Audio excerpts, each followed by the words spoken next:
Assalamualaikum warahmatullahi wabarakatuh.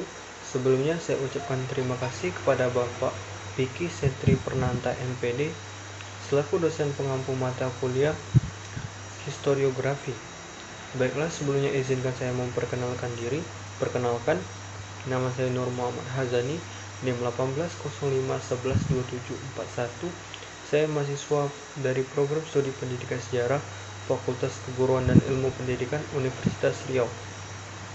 Baiklah, di sini saya akan menjelaskan karya-karya penulisan sejarah yang fenomenal selaku tugas UAS saya.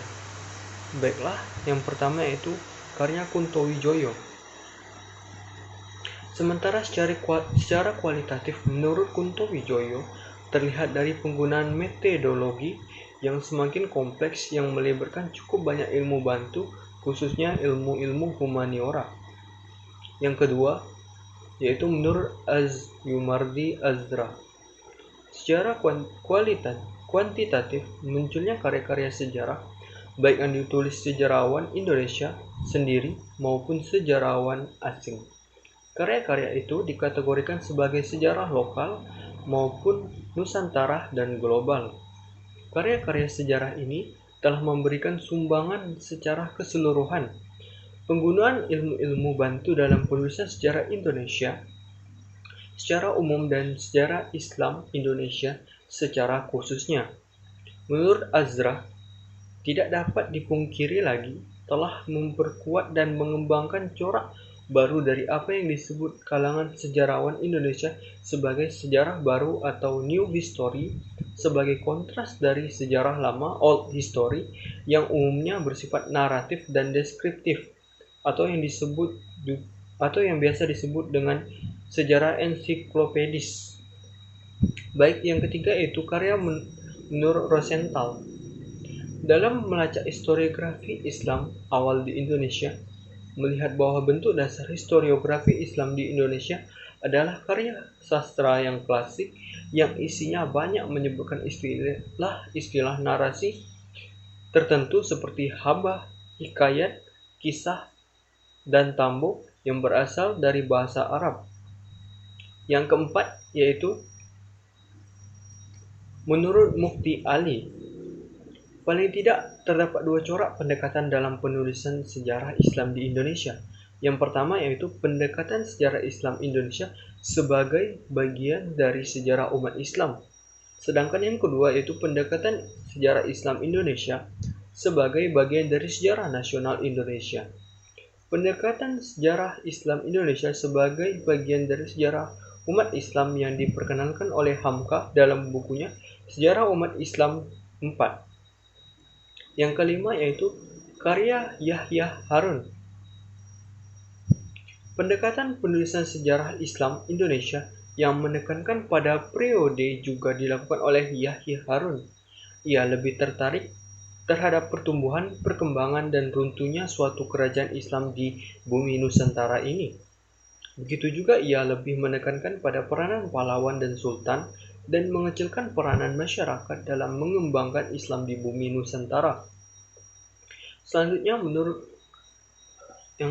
yang keenam yaitu karya Taufik Abdullah. Taufik Abdullah juga menggunakan pendekatan yang sama dalam penulisan sejarah Islam Indonesia. Ia menulis sejarah Islam dalam lingkup sejarah nasional. Dalam bukunya Sejarah Umat Islam Indonesia, Taufik Abdullah membahas tentang perjuangan umat Islam di Indonesia yang semula berada dalam konteks politik yang bersifat fragmentaris untuk membentuk situasi yang integratif bangsa dan negara Indonesia.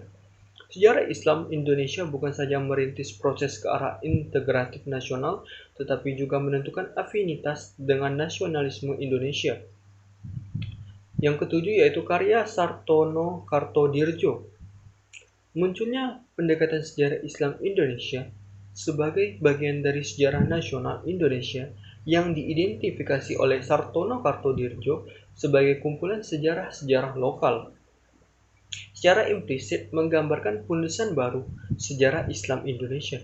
Pendekatan semacam itu lebih menekankan kepada sejarah sebagai proses dalam masyarakat yang terjadi karena pergeseran elemen-elemen yang terdapat dalam masyarakat itu sendiri.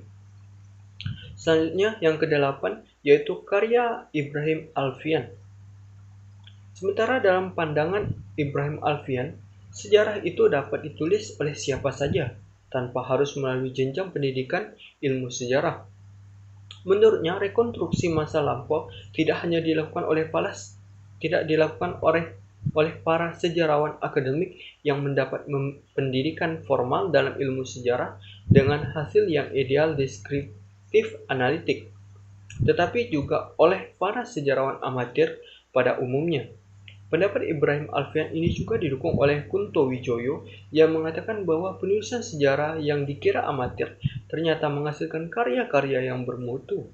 Kunto Wijoyo memberi contoh bahwa Rusli Amran telah menulis sekitar plakat panjang di Sumatera Barat dengan penelitian yang lebih dari seorang terdidik.